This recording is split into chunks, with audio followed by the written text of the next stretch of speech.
guys, I'm Layla. Welcome to raidlore Stories. Today's lore story is going to be for Ruella. She just recently got a lore story in the game, so let's check it out together. Ruella has felled many foes with her savage bow of bone and sinew, but if one expands the profile of her lethality to include all the kills of those who learned archery under her tutelage, the number is truly staggering. That is why Ruella was among the Makajitocracy's most hated foes during the years of turmoil that led to the ultimate downfall of their state. As one of the first agents sent by the Sylvan Court to intervene in the ongoing rebellion, she furthermore became a symbol to the Makajitocrats of the Sylvans' infuriating meddling. Ruella first won recognition leading a contingent of Shadowbows and Pathfinders controlling the Mistwood's borderlands. Ordered to stop the predation of lizardmen reavers from the Lost Isles, she thwarted their raids repeatedly and was successful enough to make grisly armor and a lizardbone bow from the bodies of her slain foes. When she clashed against the lizardmen one final time, clad in their kin's remains, they were suitably horrified into a rapid retreat. Her success led the Sylvan Court to choose her as a vanguard of their intervention in the Shadowkin Rebellion and dispatch her and her warriors to southern Yakai.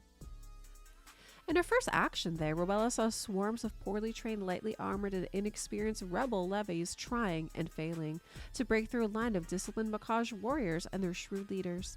These commanders were first to fall before Ruella's volley of incredibly precise shots, and as rebels and oppressors alike reacted to the appearance of the elf and her detachment, the Sylvan dashed away and repositioned. The chaos they sowed helped the rebels break apart the enemy formations and overrun it. Tired but triumphant, Ruella stood before the rebels and offered her service. Her performance had won the trust of those present, but the most influential rebel organizers took longer to persuade. Each one wished her to prove her loyalty with Makaj blood, which she readily supplied in a series of further battles. It became clear that she was an excellent field leader, and soon she was attached to companies of rebel hunters, hobbyists, and elderly retired soldiers into a fighting force to match or exceed their Makaj counterparts.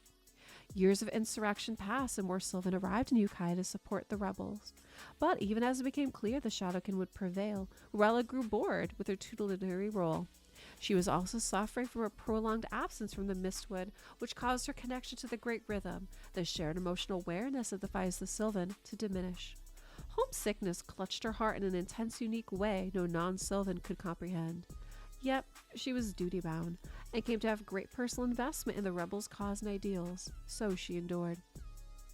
Finally, the last of the autocrats still loyal to Siroth was overthrown and Ruella was recalled to Nerissa. But the rhythm she reconnected to was not as it had been before the war. A subtle pulse of militaristic aggression ran through it, mingling with and amplifying her lingering personal frustrations at having missed out on battlefield glory in Yukai. Though only just returned from years of strife, she departed on an expedition to punish her old foes, the lizardmen of the Lost Isles, despite advanced age beginning to tell upon her. But en route, she vanished at sea, her fate uncertain to this day. Oh, wow. Okay, guys.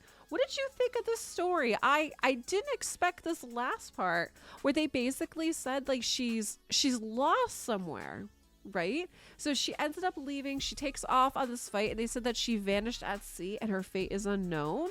I'd love to know what you guys think of the lore story. Drop me some comments down below.